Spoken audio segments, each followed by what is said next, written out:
하나님 아버지, 저희들을 사랑하여 주셔서 죄에 대하여는 죽은 자로, 의에 대하여는 하나님 아버지 앞에 살아있는 자로 여겨주시고, 사망 권세를 깨뜨리고 죽은 자 가운데서 부활하심으로 말미암아 우리에게 거듭나게 하여 주시고, 산 소망을 가지고 썩지 않고 더럽지 않고 쇠하지 않는 영원한 기업을 우리에게 있게 하여 주심을 참으로 감사를 드립니다. 오늘은 부활주일로 하나님 아버지 앞에 예배드리며 하나님께서 우리에게 베풀어 주신 크신 사랑을 다시 한번 되새김할 수 있도록 인도하여 주심을 감사를 드립니다. 말씀을 선포하시는 목사님에게도 크신 은혜를 더하여 주시고, 여호와의 말씀은 완전하고요 우리의 영혼을 소생케 하고 여호와의 증거는 확실하여 우둔한자에게 지혜를 주신다고 말씀하여서며, 하나님 아버지, 저희들에게 이 한 시간의 말씀을 듣고 깨달을 수 있는 은혜를 더하여 주시고, 우리의 그 사람보다 속사람이 우리의 간사한 마음보다도 순수한 마음을 주셔서 예수님의 마음을 품고 선한 일의 열매를 맺고 하나님 아버지 앞에 날마다 자라갈 수 있도록 인도하여 주시기를 간절히 원합니다. 하나님 아버지, 우리가 때로는 살다 보면 큰 고난도 작은 고난도 우리에게 올 때가 너무나 많습니다. 하나님, 우리가 믿음으로 이겨나는 고난도 있지만 때로는 고난이 너무 커서 우리가 하나님하고 힘들 때가 참 많습니다. 그럴 때마다 하나님여 잠잠히 하나님만 바라볼 수 있는 은혜를 더하여 주시기를 원하며, 문제를 보고 좌절하기보다는 문제의 해결자 되시는 하나님을 바라봄으로 큰 소망을 가지고 일어날 수 있도록 하나님 은혜를 베풀어 주시기를 간절히 원합니다. 무엇보다 산불 화재로 인하여 많은 사람들이 걱정과 근심으로 앞으로 살아갈 길이 너무나 막막하여 두려워하는 자에게 주님 찾아가셔서 주의 위로와 평안을 허락하여 주시고, 낙심보다도 희망을 주셔서 용기를 가지고 일어설 수 있는 은혜를 더하여 주시기를 간절히 원합니다. 사랑의 하나님 아버지, 저희들에게 날마다 주님을 사모하고 갈망하는 마음을 주셔서 말씀과 성령을 통하여 하나님을 만나게 하여 주시옵시고, 밤이나 낮이나 주님과 늘 사귐이 있는 우리의 삶이 될 수 있도록 주님 도와주시기를 간절히 원하오며 예수님 이름으로 감사 기도드리옵나이다.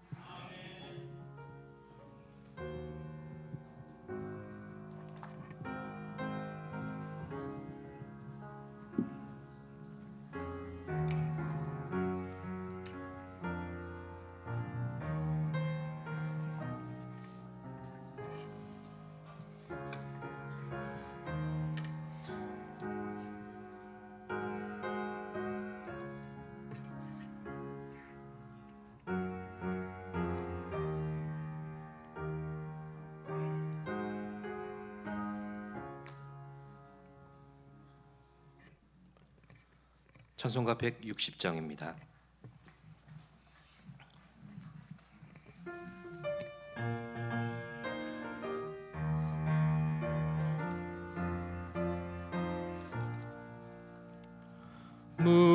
무덤에 머물러 예수 내 구주 새벽 기다렸네. 예수 내 주 원수를 다 이기고 무덤에서 살아나셨네. 어둠을 이기시고 나와서 성도 함께 길이 다스리시네. 사셨네 예수 다시 사셨네. 헛되이 지키네. 예수 내 구주 헛되이 봉하네. 예수 내 주 원수를 다 이기고 무덤에서 살아나셨네. 어둠을 이기시고 나와서 성도 함께 길이 다스리시네. 사셨네 예수 다시 사셨네.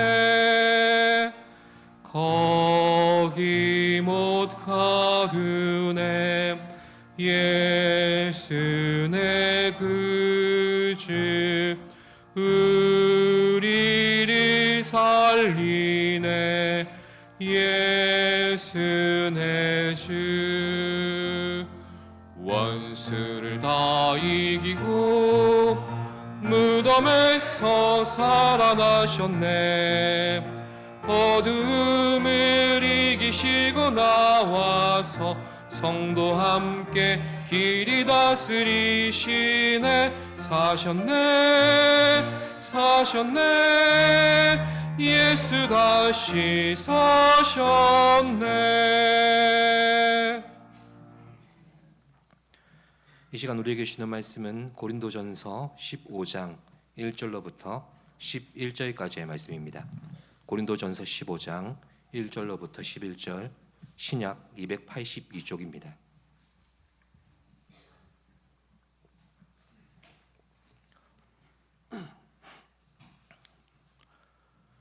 교독으로 봉독하시겠습니다. 형제들아, 내가 너희에게 전한 복음을 너희에게 알게 하노니 이는 너희가 받은 것이요 또 그 가운데 선 것이라.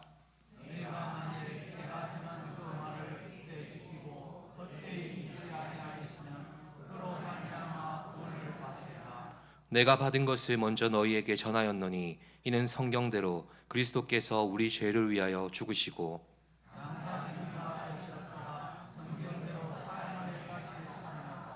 게바에게 보이시고 후에 12 제자에게와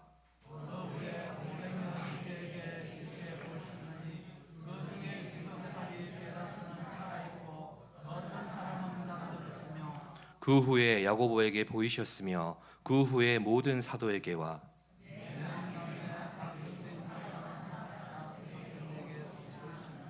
나는 사도 중에 가장 작은 자라. 나는 하나님의 교회를 박해하였으므로 사도라 칭함 받기를 감당하지 못할 자니라.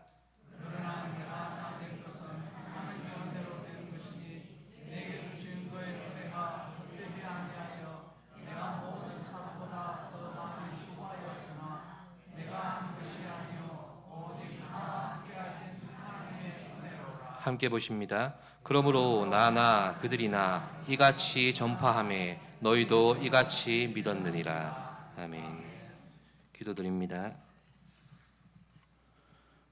우리 죄를 위해 죽으시고 사흘 만에 부활하신 우리 주님, 사망 권세를 깨뜨리시고 이기신 주님을 찬양하며 우리의 감사의 제목으로 노래합니다. 이 시간 말씀을 통해서 부활하신 주님을 만나게 하옵시고 그 부활의 복음을 가지고 살아가는 성도가 되게 하여 주시옵소서. 예수님의 이름으로 기도드립니다. 아멘. 오늘은 우리 주 예수 그리스도께서 우리의 모든 죄를 사하시고 죽음에서 부활하신 날입니다. 이 기쁘고 복된 날, 우리 앞뒤 좌우에 있는 성도님들과 함께 이렇게 고백하면서 기쁨을 나누었으면 좋겠습니다. 주께서 말씀하신 대로 살아나셨습니다. 주께서 말씀하신 대로 살아나셨습니다. 아멘. 아무쪼록 부활의 소망을 품고 또 부활의 복음을 증거하며 부활의 생명으로 살아가는 복된 성도가 되시기를 소망합니다. 오늘은 우리에게 있는 이 확실한 부활의 복음을 가지고 부활의 생명을 꽃피우며 살자는 요지로 말씀을 함께 묵상하고자 합니다. 함께 나누는 말씀 속에 이렇게 살 수 있는 깨달음과 은혜가 있기를 바랍니다. 자, 때마침 우리는 예배를 마치고 나서 모두 함께 이 부활의 복음을 전하러 나가게 됩니다. 그렇습니다. 우리는 종종 복음을 전합시다, 복음대로 삽시다 이 말을 사용합니다.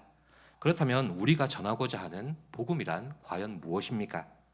우리가 이 질문에 대답하기에 앞서 먼저 알아야 할 것이 있는데 우리 믿음의 근거가 되는 성경의 핵심이 바로 복음이라는 점입니다. 왜 성경의 핵심이 복음이냐면 구약 성경은 오실 예수님에 대해서 말씀하고 또 신약 성경은 이미 오신 예수님에 대해서 말씀하고 있기 때문입니다. 특별히 신약의 사복음서는 예수님이 어떤 분이시며 또 어떤 일을 하셨는지를 말씀합니다. 서신서들은 예수님의 말씀인 복음이 교회의 상황 속에 어떻게 구체적으로 적용이 되었는지를 보여줍니다. 그래서 복음이야말로 성경 전체의 핵심이며 신구약을 관통하는 주제인 것입니다. 여기서 오늘 우리가 읽은 고린도전서 본문이 이 복음의 본질을 잘 설명하고 있습니다. 그렇다면 먼저 본문이 속한 고린도전서 15장의 문맥을 짧게 살펴보겠습니다. 고린도전서 15장은 부활장이라고 불립니다. 그 이유는 고린도 교회 안에서 부활이 없다고 주장하는 자들이 있었기 때문입니다. 이에 대해 사도 바울은 예수님의 부활이 분명한 사실이라는 것을 본문에서 변증하고 있습니다. 그래서 우리가 읽은 15장 1절부터 11절까지에서는 변증의 서론격으로 부활의 복음을 먼저 전하고 있습니다. 그리고 나서 부활에 대한 본격적인 논의를 이어가는 내용이 이제 본문 뒤에 이어지는 12절 이하의 말씀인 것입니다. 자, 그렇다면 부활이 없다고 말하며 예수 그리스도의 부활을 부인하는 자들이 향해서 사도 바울은 부활의 복음을 어떻게 전하고 있습니까? 3절, 4절에서 그 내용이 나옵니다. 함께 보시죠. 3, 4절입니다. 내가 받은 것을 먼저 너희에게 전하였노니 이는 성경대로 그리스도께서 우리 죄를 위하여 죽으시고 장사 지낸 바 되셨다가 성경대로 사흘 만에 다시 살아나사. 아멘. 자, 그렇다면 사도 바울이 이렇게 부활의 복음을 강조했던 고린도 교회는 어떤 교회입니까? 고린도는 거대한 상업 도시이고 이방 문화가 범람했던 도시입니다. 자, 바울은 지금 주변에 혼합주의와 그런 문화의 영향을 받고 있는 고린도 교회를 향해서 복음의 독특성과 유일성 그리고 복음의 본질을 가르치고 있는 겁니다. 왜냐하면 복음을 바로 깨닫고 믿는 것이야말로 문제를 안고 있는 고린도 교회에게 가장 중요한 일이었기 때문입니다. 자, 그렇다면 바울이 고린도 교회와 우리에게 가르치는 복음이란 과연 무엇입니까? 이 복음은 헬라어로 유앙겔리온인데 이 단어는 단수로 사용됩니다. 그래서 오직 하나의 기쁜 소식을 가르치는 거죠. 그 유일한 기쁜 소식이 바로 주님의 죽으심과 부활을 통해서 우리에게 가져다 주신 구원입니다. 그래서 예수님 자신이 바로 구원이시요 예수님 자신만이 바로 복음이라는 사실을 우리가 확실히 믿고 의지해야 하는 것입니다. 예수님이 죽으시고 부활하신 사건은 실제로 역사 속에서 일어난 사건입니다. 이 사실이 본문 5절에서 8절까지에 나타나 있습니다. 부활하신 예수님은 게바에게 나타나셨고 12제자에게 나타나셨고 500여 형제에게도 나타나셨으며 본문을 기록한 사도 바울에게까지 분명히 나타나셨다고 합니다. 그리고 예수님의 죽으심과 장사 지냄 그리고 부활과 제자들에게 나타나심은 2000년 전에 머물러 있는 사건이 아니라 오늘 우리와도 직접적인 관계가 있는 것입니다. 본문 3절에서 밝히고 있듯이 바로 우리 죄를 위해서 예수께서 죽으시고 장사 지냄 바 되시고 살아나셔서 제자들에게 보이셨기 때문에 이 부활의 복음은 오늘 우리 신앙의 실제적인 근거가 되는 것입니다. 그리고 이 말씀은 주님이 반드시 죽으셔야 할 만큼 우리의 죄가 심각했다는 말입니다. 그래서 이 부활의 복음은 우리가 이토록 크신 은혜를 입었다는 것을 역설적으로 증거하고 있습니다. 그래서 부활의 복음은 바로 이것을 증거합니다. 은혜를 알기 위해서 먼저 우리 죄를 알라고 합니다. 그리고 나서 그 죄를 사하시고 우리에게 생명 주시기 위해 죽으시고 부활하신 주님을 알라는 것입니다. 이것이 사도 바울이 전하는 부활의 복음입니다. 그리고 부활하신 예수님께서 죄인 중에 괴수와 같은 자신을 만나주시고 깨닫게 하신 은혜를 사도 바울은 이렇게 감격적으로 고백하고 있습니다. 10절 말씀인데 함께 보시죠. 10절입니다. 그러나 내가 나된 것은 하나님의 은혜로 된 것이니 내게 주신 헛되지 아니하며 내가 모든 사도보다 더 많이 수고하였으나 내가 한 것이 아니요 오직 나와 함께 하신 하나님의 은혜로라. 아멘. 사도 바울은 이렇게 부활의 복음을 받은 자로서 또한 부활의 생명을 입은 자로서 그가 받은 은혜를 고백하고 있습니다. 그는 고백하죠. 내가 모든 사도보다 더 많이 수고하였으나. 자, 부활의 생명으로 현실을 살아간다는 것은 더 이상 내 신앙의 현장이 형식적이거나 지식적인 믿음이 아니라 짠내나는 믿음의 현장으로 살아가야 한다는 것을 보여주고 있는 것입니다. 주께서 부활의 복음으로 우리에게 주신 구원과 영생은 결코 나의 노력으로 되어진 것이 아니라 하나님의 은혜로 되어진 것을 믿기 때문에 감사함으로 순종하는 것입니다. 본문을 기록한 사도 바울은 다메섹으로 가는 길에 부활하신 예수님을 만났습니다. 그리고 나서 바울은 예수님은 하나님의 아들이시라, 이렇게 다메섹에 있던 유대인의 회당에서 복음을 외쳤습니다. 사도 바울은 이런 자신의 경험을 통해서 부활의 복음을 먼저 은혜로 받은 자가 어떻게 부활의 생명을 품고 살아가야 하는지를 보여줍니다. 바로 부활의 복음을 전하는 것이 부활의 생명으로 사는 것이란 말입니다. 나의 공로로 되어지거나 내 것이 아니라 은혜로 주신 것이기 때문에 그 은혜에 감사하며 사는 것은 은혜의 복음을 전하는 것뿐이라는 겁니다. 그렇습니다. 이토록 기쁘고 감사한 부활주일에 이 부활의 복음이 은혜인 줄 깨달았다면 우리는 이 복음대로 살아야 합니다. 우리가 이 부활의 복음을 전한다는 것은 사도 바울의 고백과 같이 우리가 받은 은혜를 전하며 사는 것입니다. 이 사실을 깊이 새기시는 성도가 되시기를 바랍니다. 우리가 돌아가야 될 신앙의 현장은 여전히 고달픕니다. 신앙이 항상 해답이 되어주는 것도 아닙니다. 나의 나된 것은 하나님의 은혜라고 고백하기까지 우리는 시행착오를 반복하며 넘어지고 돌아가고 푸념하기 일쑤입니다. 그러나 부활의 복음은 이러한 어리석음을 반복하는 우리를 향해서 이 고백만은 변치 않게 하십니다. 10절 마지막 문장인데 한번 따라해 보시겠습니까? 오직 나와 함께 하신 하나님의 은혜로라. 아멘. 이제 말씀을 맺고자 합니다. 지금부터 20년 전 2006년에 미국 뉴욕에 있는 크리스티 경매소에서는 스트라디 바리우스라고 하는 바이올린이 경매에 올랐습니다. 자, 그리고 당시 사상 최고가인 354만 달러, 하나로 42억이 넘는 금액에 낙찰되어서 큰 화제가 되었습니다. 스트라디 바리우스라고 하는 이 바이올린의 가치는 그것을 만든 장인의 솜씨와 함께 그 재료에 더 많은 관심을 가지게 합니다. 스트라디 바리우스 같은 명품의 재료로 삼는 그 나무는 열악한 환경 속에서 살아남은 전나무입니다. 전나무는 깊은 산 속에서 자생하는 초록색 잎을 가진 침엽수입니다. 그런데 홍수나 극한의 조건에 노출된 이 전나무는 생명의 위태로움을 느끼게 되죠. 이처럼 극한의 불안 속에서 나무는 생명을 지키기 위해 꽃을 피우게 되는데 그 꽃을 두고 사람들이 앙스트 블리테라고 부릅니다. 번역하면 불안 속에 피는 꽃입니다. 대부분의 나무들은 이렇게 열악한 환경 속에서 이 꽃을 피우기 못한 채 죽어버립니다. 그러나 이런 극한의 고난을 극복하면서 온 힘을 다해 생명의 에너지를 발산해서 이 꽃을 피워내는 나무도 있습니다. 바로 앙스트 블레테의 꽃을 피우는 그 나무가 스트라디바리우스의 재료가 되었던 것입니다. 사랑하는 성도 여러분, 이것이 부활이 우리에게 주는 역설적인 진리 아니겠습니까?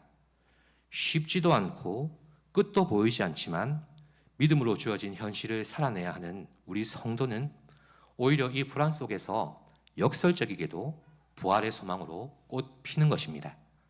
절망과 불안함으로 가득한 현실의 지경 속에서 꺼져가는 불씨가 아니라 살아나는 불꽃이 되어 비추어주는 부활의 생명이 우리에게 있는 것입니다.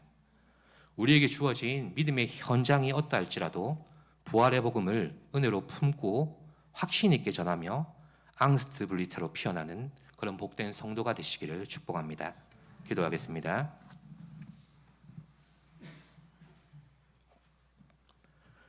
우리의 영원한 생명과 소망이 되신 주님, 부활의 복음으로 우리를 만나 주셔서 감사드립니다.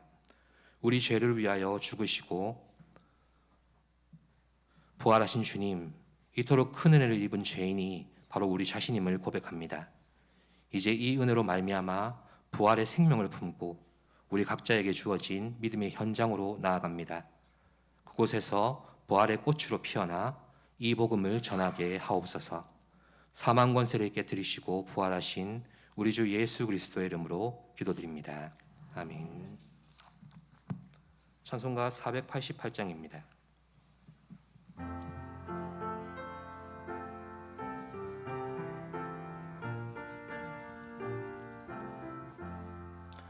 이 몸의 소망 무언가 우리 주 예수뿐이세. 우리 주 예수밖에는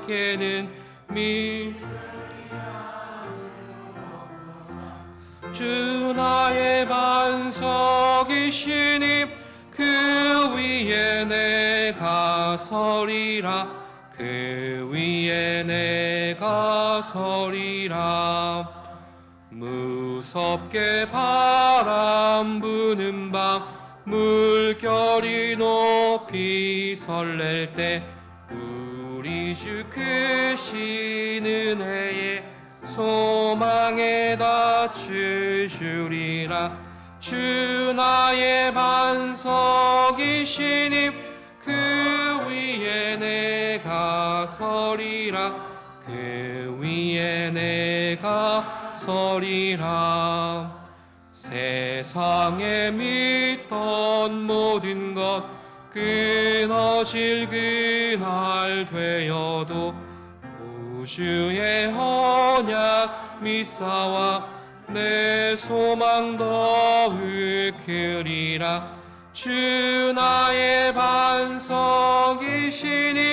그 위에 내가 서리라. 그 위에 내가 서리라. 바라던 천국 올라가 하나님 앞에 배울 때 그 주의 의를 힘입어 어여시 바로 서리라. 주 나의 반석이시니 그 위에 내가 서리라. 그 위에 내가 서리라. 광고 말씀드리겠습니다. 오늘은 부활주일입니다. 부활하신 영광의 주님을 기억하며 모두 함께 부활의 기쁨에 동참하시기를 바랍니다.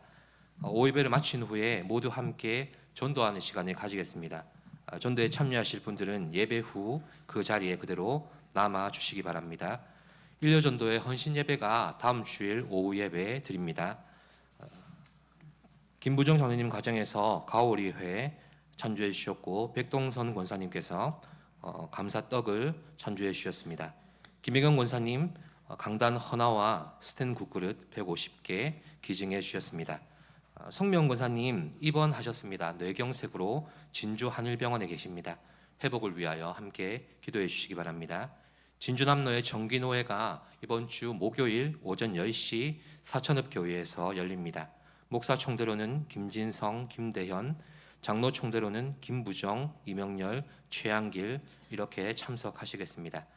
진주남로의 남성교회 연합회 화합마당 이번 주 토요일 오전 10시 사천읍교회에서 열립니다. 5월 동행주일 예배가 5월 11일 주일날 함께 드리게 됩니다. 교구별로 기도하며 준비하시고 하나님의 은혜를 소망하시기를 바랍니다. 수요 기도의 기도 순서 23일 오군주 집사님 준비해 주시기를 바랍니다. 뒤에 필경대에 올리브 블레싱 자료가 준비되어 있습니다. 구역장님은 필요하신 만큼 가져가시기를 바랍니다.